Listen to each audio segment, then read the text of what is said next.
Très chers amis, frères et sœurs, chers compatriotes, collègues de travail, concitoyens, en ce temps de fin d'année, j'ai eu dans mon cœur de vous apporter quelques éléments de réflexion sur le vrai sens de Noël.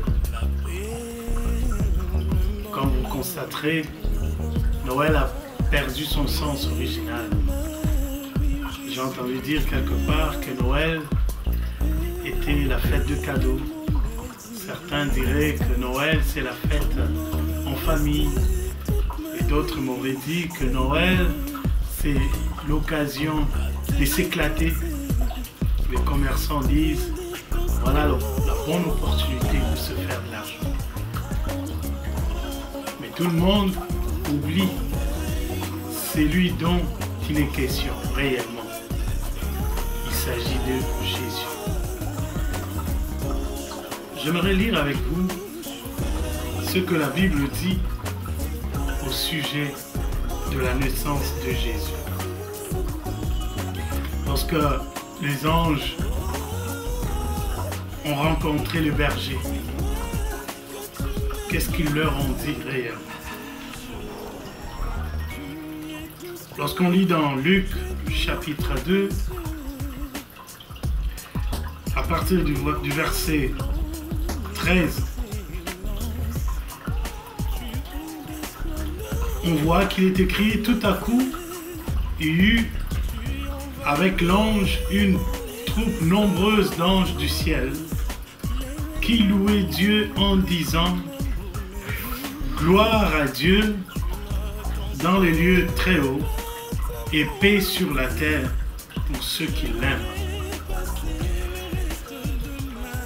Gloire à Dieu dans les lieux très hauts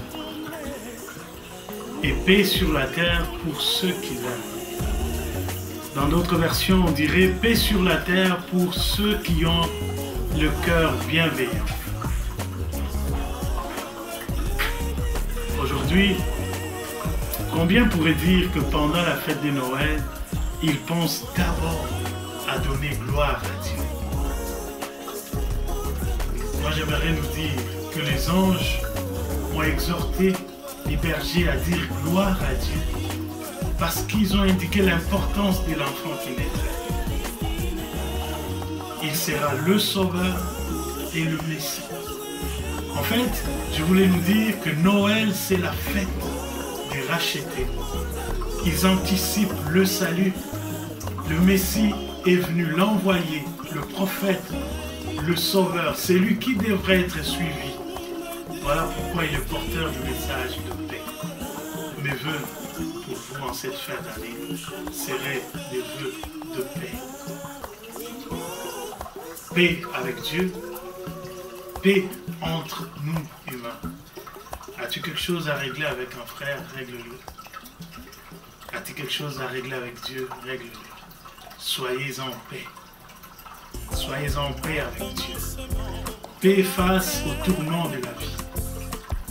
2010 aurait été peut-être pour toi une année difficile, une année de turbulence, de pleurs, de grincement de dents. Laisse que le Messie, le Sauveur, le porteur du message de paix naisse dans ton cœur pour t'amener à découvrir la richesse de son amour en 2011. Que 2011 soit l'année de paix pour toi. Les hommes de Dieu en charge des brebis du Seigneur.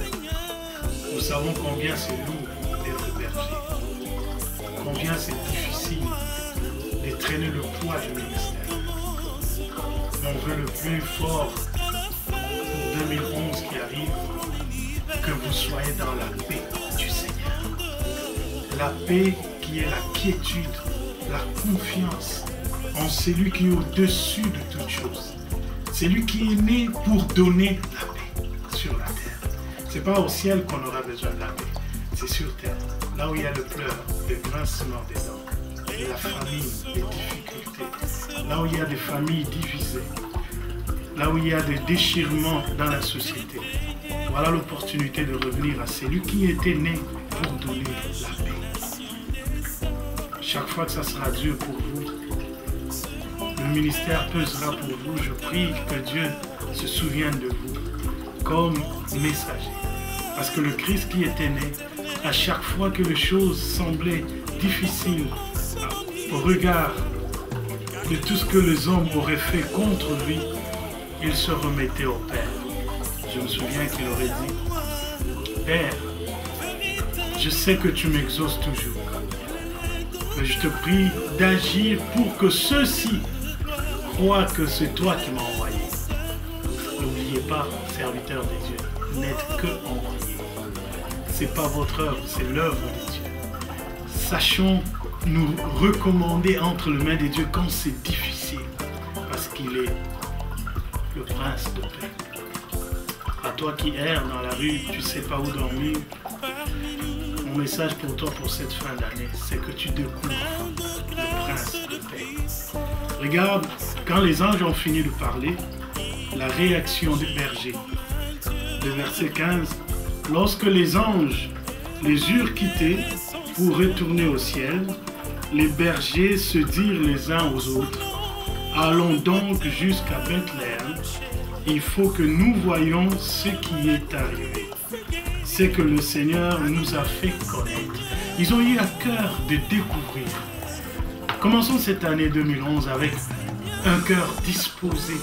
Comme pourrait prier le psalmiste, Seigneur, crée à moi un cœur pur, mais renouvelle aussi à moi un esprit disposé à faire un pas dans la découverte du Messie, dans la découverte de celui pour qui la fête existe, pourquoi il est né, qu'est-ce qu'il avait envisagé faire en naissant, pourquoi on parle aujourd'hui de Noël, on parle de la naissance d'un sauveur, qu'est-ce qu'il a pu faire pour que le monde soit sauvé. Pourras-tu ajouter à tous les efforts que tu as fait, c'est lui de découvrir le Christ en 2011. Découvrons sa puissance, son amour, son plan de salut, sa capacité de nous accompagner dans nos douleurs. Quoi qu'il arrive, je finirai mon message par vous dire, il a dit, je serai avec vous jusqu'à la fin du temps. Que 2011 soit une année d'accompagnement de Dieu dans votre vie. Que Dieu vous accompagne dans tout ce que vous traversez. Et de tout mon cœur, je voudrais vous dire, joyeuse fête.